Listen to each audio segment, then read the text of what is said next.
In 2021, I had back surgery, spinal fusion, lower portion of my back. And then in 2023, I hiked the John Muir Trail going northbound.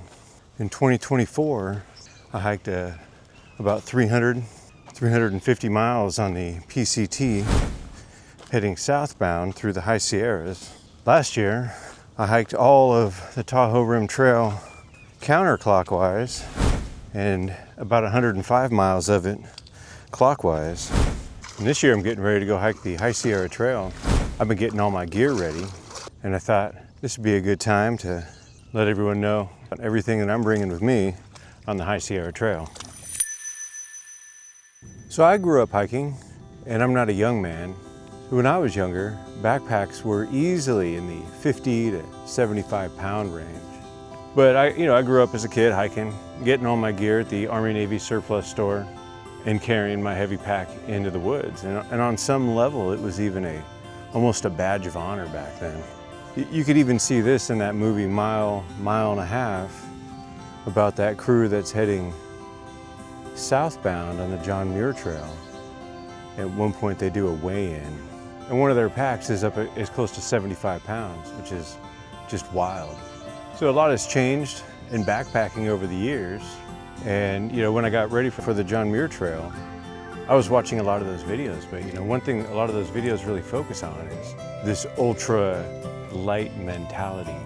So when I hiked the John Muir Trail, I noticed that not everyone on the John Muir Trail is adhering to these ultra light philosophies. And there was sort of a middle road. I think I'd put myself in that category, of the short, long hiker. Well, I'm down to hike, a few hundred miles, but I might bring my chair with me. High Sierra Trail is a relatively short trail through the High Sierras, going from the Sequoia National Park over to the top of Mount Whitney. Officially, it's about 62 miles. Unofficially, it's 72 miles, but that puts the eastern terminus at the Whitney Portal store versus the top of Mount Whitney. And certainly as a hiker, you're going to be looking forward to that store, but that's not a very cool ending for the High Sierra Trail. So 62 miles with some bonus miles. You could go in either direction, but most people probably go eastbound on this one, starting at Sequoia National Park and heading over to the Whitney Portal. The trail starts off at about 6,700 feet, and it starts heading up from there.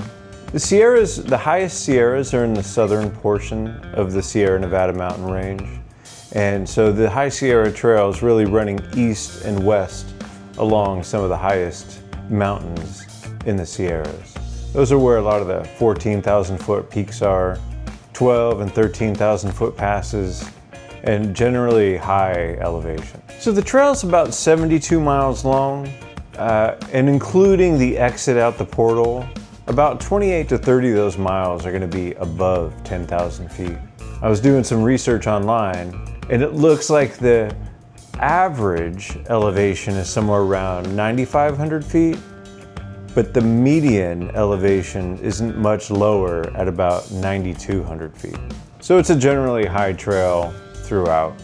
Even 6,700 feet is a higher elevation than where Lake Tahoe's at, which is closer to 6,200 feet. The air starts feeling a lot different above 10,000 feet. So we've been doing our best to prepare for that. This is looking to be like a pretty great trail. I've not hiked on it. This will be my first time. I'm not sure why it's not necessarily a more popular trail. I think maybe it's too long for the folks who are looking for a short hike, and it may be too short for the folks who are looking for a long hike. It was a relatively easy way to get a permit up Mount Whitney and down the portal. It's good to have something on the calendar. I like to put the hikes for the summer on the calendar sometime in the wintertime. Some of these hikes, to get the permits, you have to apply for them 6 months in advance. Around the new year, I'll start planning out the next year's hikes and start thinking about when and where I want to go hiking.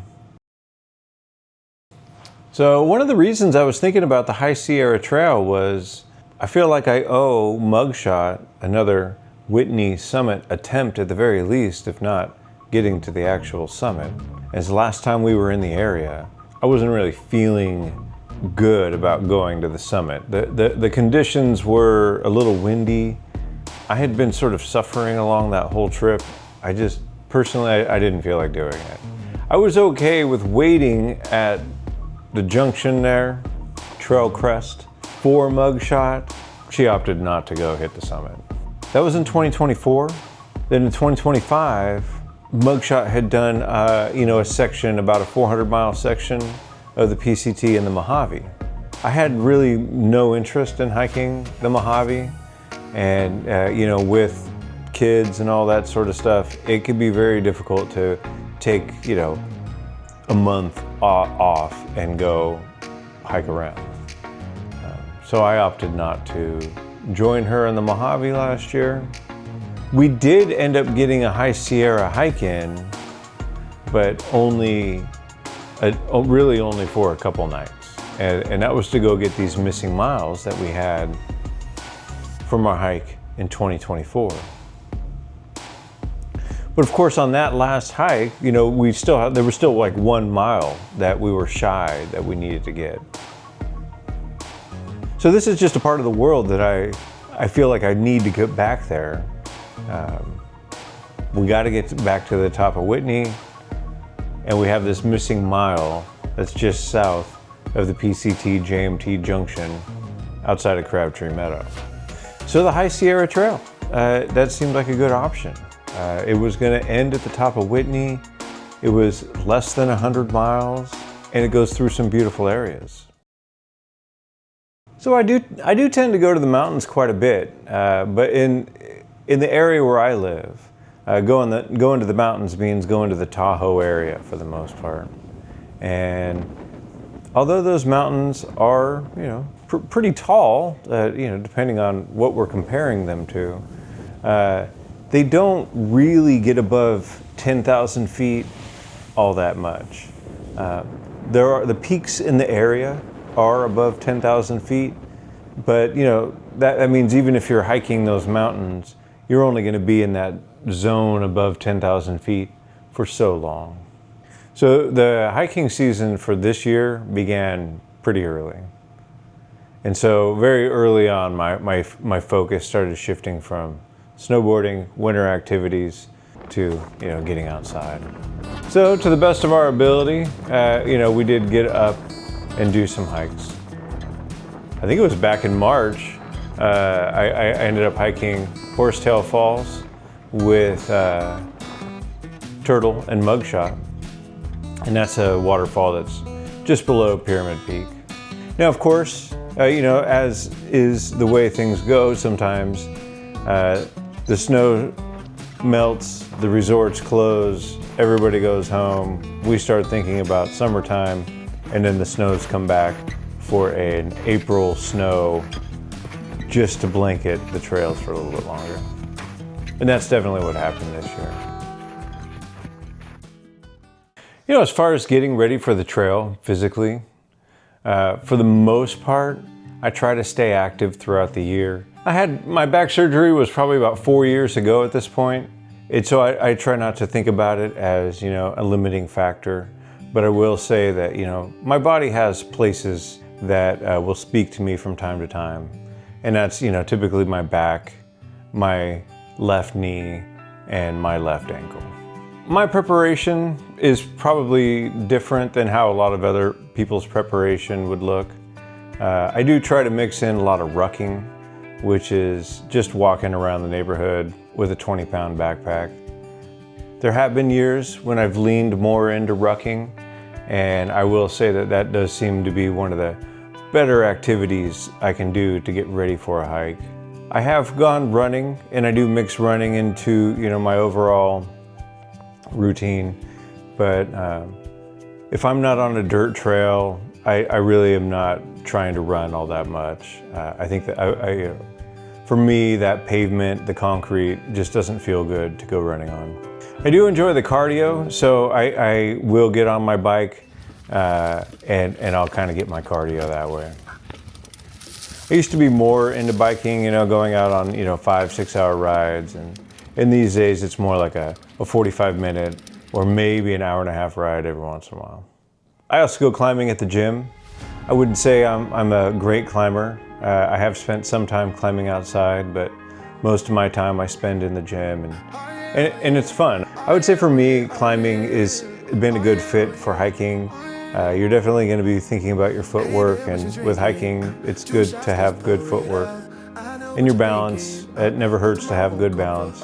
And to be honest with you, I can sometimes get anxiety when I'm up in high spots, and climbing definitely has helped out with that. Exposure therapy. So just in addition to the daily, staying healthy, I do try to get out and go hiking. My hikes were primarily this year thinking about how high can I get in elevation. I did need to finish up the Tahoe Rim Trail, so there were a couple of sections that were completed on the Tahoe Rim Trail that were not necessarily thinking about high up in elevation. But other than that, I had planned my hikes around, going over Relay Peak, Friel Peak, Pyramid Peak, Round Top, and just generally trying to get as high up in elevation as possible. Obviously, yeah, if I drove further, I could get to higher mountains and I could get higher up in elevation, but there's a bit of balancing everything with that.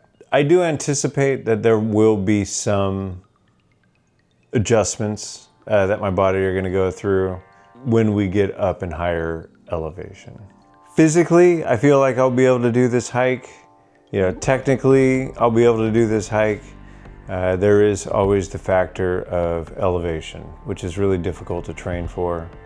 In 2023, I did get hit with some elevation sickness. It made the first several days particularly difficult out there. So I'm hoping to avoid that this year. The High Sierra Trail is going to be over with shortly after we start. By the time my body adjusts and I'm ready to go, we're going to be walking out the portal. So, trying to get ready ahead of time. As far as gear goes, I'll be using my Osprey Exos Pro 55. I did end up getting this at REI this year, although it's replacing my previous Exos 55 that I had bought from Osprey when I did the John Muir Trail in 2023. I had debated going with the ULA backpack, and I considered the Hyperlite for a moment, but Hyperlite backpacks, their backpacks aren't necessarily made for comfort. It sort of depends on what you're carrying and how you pack it. I do tend to be in the Sierras a lot. I do tend to have a bear can a lot, so I have this really hard, large object in my backpack, and it's nice to be able to fit that thing in there sideways. So I like to use a large bear can, I like to put it in sideways, and I like to have a lightweight pack, and I like comfort, so I went with the Osprey Exos. The oldest item I'm bringing with me is probably my sleeping bag, but it's a pretty light sleeping bag. It weighs just over 2 pounds.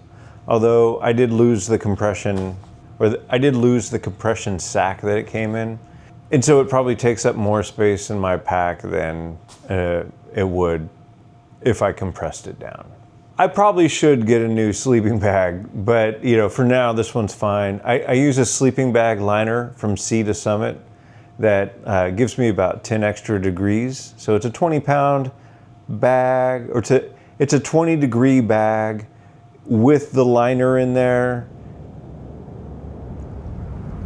and probably a down puffy jacket stuffed into the toe box. These days you could still get through a 20-degree night, although that is pushing it with this bag right now.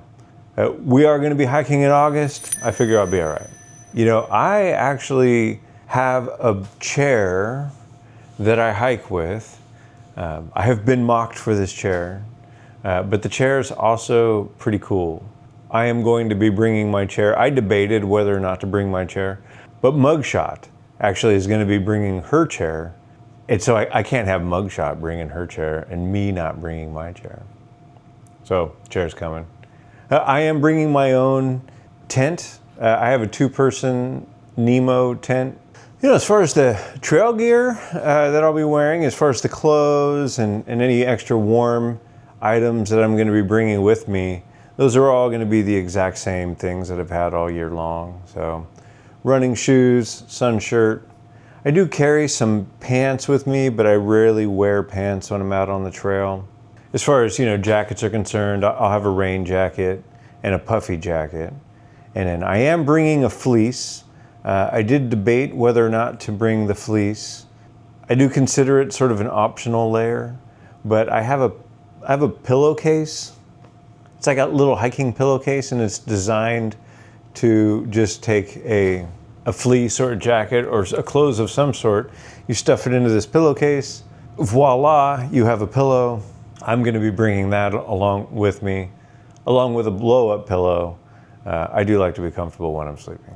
Yeah, and as far as navigation, I have used different apps depending on what trail I'm on. I prefer to use Far Out if it's available for a trail. Far Out, you do have to purchase it for that particular trail. But, you know, I have played around with the GIS, and I have played around with making my own map. And so when you look at something like Far Out, it's like, oh, I could make this, except it would take so much work to make those maps. And then additionally, the maps have comments that are sort of regularly updated by people. And the comments may be some of the best aspects of those maps to find out how the campsites are looking, if the water's running, just good general information about the trail. I mentioned my bear can. I am going to be taking a big bear can with about 6 days worth of food in there. As far as food's concerned, once again, I'm just going to be eating the same thing I've been eating all summer long. So mashed potatoes and ramen for dinner, tuna, tortillas, Parmesan cheese, good times. The menu is probably relatively boring, but I do enjoy the food. And it is food that has proven itself to be food I will eat at high elevation. You know, and I am bringing a stove. I enjoy my coffee in the morning, and I enjoy a good warm meal. For shoes, I tend to use trail runners. I've had a hard time finding my size. I needed some new shoes, and it turns out that it's hard to come by my shoes right now. So we'll see how it goes. I did end up getting some Topos. I kind of forgot the particular model. Last year I was wearing these Topo Vistas. I found those to be particularly comfortable, but this year it's a different type of shoe. Still a trail running shoe. I'm sure it'll be fine. The permits for the High Sierra Trail are a little bit easier to get. Honestly, when I hear people talk about this permit and how easy it is, and this one's difficult to get, I don't even necessarily know what they're talking about, because I don't think it's really that difficult to get any of these permits. You fire up your computer, right? You wait until 7 a.m., you log in, you get your permit. And if it didn't work for you that day, then you do it again the next day. And if it didn't work out that day, then you do it again the day after that. And like one of the days, you're going to get your permit, right? So I think as long as you're willing to, you know, be flexible with the dates and sort of say like, I want to go around this time, and then around that time, start going through the routine of getting up in the morning, logging on, trying to get your permit. The first day or two, you might not get it, right? Might be fumbling and not know how, but by day 3, you're going to be cruising through the website, and then at some point, you know, you'll get your permits. So I don't really consider that to be a difficult task. So when folks talk about these permits are difficult to get to or not, whatever, I don't know. High Sierra Trail permits are relatively easy to get. So I logged in. I was hoping to get an August start date to the trail, and I was actually planning to try to get a permit, but then, you know, hopefully within 3-4 days I'd actually be able to get my permit, and it turns out I got my permit right away. And actually, when I logged in, I got permits. I got permits for 6 people. I had a couple folks in mind who I was thinking about hiking with, and Mugshot had a couple people in mind who she was thinking about hiking with. This had originally been sort of 2 trips that were getting merged into 1 trip. Both Mugshot and I wanted to hike in that area. Both of us had plans to hike in that area. By the time we discussed it, we each had our own idea of what we wanted to do. So we had to make a choice. Either, we could go on 2 separate hikes, or we could blend the hikes. And theoretically, I guess, 2 separate hikes wouldn't be terrible. You could park a car at each of the trailheads and then exchange keys midway through. But this is a hike you really want to be going eastbound. I don't know why you would go on the High Sierra Trail westbound. We're ready to go. The parking at the portal was relatively simple. Parking at Secchi was relatively simple. I did check into backpacker camping, and there was no backpacker camping at Secchi. So fortunately, one of the members of our party is very organized, and early on started looking into the logistics on that and ended up getting us a campsite. So we're good to go. I'd say my gear is definitely a mix between ultralight and not ultralight, but definitely taking weight into consideration throughout. As someone who had back surgery, you're definitely going to think about what you're putting on your back.